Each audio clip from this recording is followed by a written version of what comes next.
പുറത്ത് നല്ല മഴയാണ്. അപ്പോൾ നമുക്ക് വെറൈറ്റി ആയിട്ട് എന്തെങ്കിലും കഴിച്ചാലോ. നല്ല എരിവുള്ളത്, നല്ല കുരുമുളകിൻ്റെ എരിവൊക്കെ ഉള്ള പൊറോട്ടയും കറിയൊക്കെ കഴിക്കാൻ നമുക്ക് ഭയങ്കര ഇഷ്ടമല്ലേ.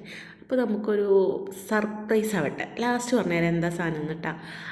നിങ്ങൾക്കൊക്കെ അറിയുന്ന സാധനം തന്നെയാണ്. ഞാൻ വെറുതെ എന്തെങ്കിലും ഒരു രസം വേണ്ടേ വീഡിയോ കാണുമ്പോൾ, അതുകൊണ്ടാണ് കേട്ടോ. അപ്പോൾ ഇതുപോലെ ആദ്യം പെരിഞ്ജീരകം പൊട്ടിച്ചിട്ട് സവാള, തക്കാളി, ഇഞ്ചി, വെളുത്തുള്ളി, പച്ചമുളക് ഒക്കെ നന്നായി വഴറ്റിയെടുക്കുക. എന്നിട്ട് നമ്മൾ സാധാരണ ചേർക്കുന്ന എല്ലാ മസാലപ്പൊടികളും ചേർക്കണം. മുളക് പൊടി, മല്ലിപ്പൊടി, ഗരം മസാല, കുരുമുളക് പൊടി. ആ കുരുമുളക് പൊടി കുറച്ച് അധികം ഉണ്ടായിക്കോട്ടെ, നമ്മളൊരു വഴിക്ക് പോവല്ലേ, ഇരിക്കട്ടേന്നേ. അതൊക്കെ ചേർത്തിട്ട് ലാസ്റ്റ് നമ്മുടെ താരമുണ്ടല്ലോ, മഞ്ഞപ്പൊടിയും ഉപ്പിട്ട് വേവിച്ച് ചിക്കൻ പാർട്സാണ് കേട്ടോ നമ്മുടെ താരം, വേറെ ആരുമില്ല. അതും കൂടി ചേർത്തിട്ട് നമ്മൾ ഈ ഫ്രൈ ആക്കണ പോലെ നന്നായിട്ട് വറുത്തെടുക്കുക, നല്ല മൊരിച്ചെടുക്കുക.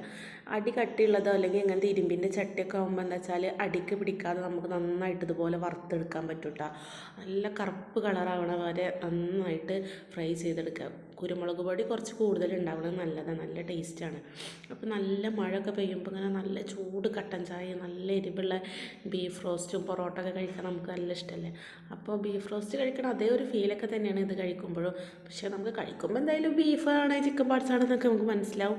പക്ഷേ ഇതിൻ്റെ മസാല ഒക്കെ കഴിക്കുമ്പോൾ ബീഫ് റോസ്റ്റിൻ്റെ അതേ ഒരു ടേസ്റ്റ് തന്നെയാണ്. പൊറോട്ട ഒരു കഷ്ണം എടുത്തിട്ട് ആ മസാലയും ഒരു ചിക്കൻ പാർട്സൊക്കെ ചേർത്ത് കൂട്ടി വെച്ചിട്ടുണ്ട് കഴിച്ചാലുണ്ടല്ലോ, സ്വർഗ്ഗമാണ് കേട്ടോ. നിങ്ങളൊന്ന് കഴിച്ചു നോക്ക്.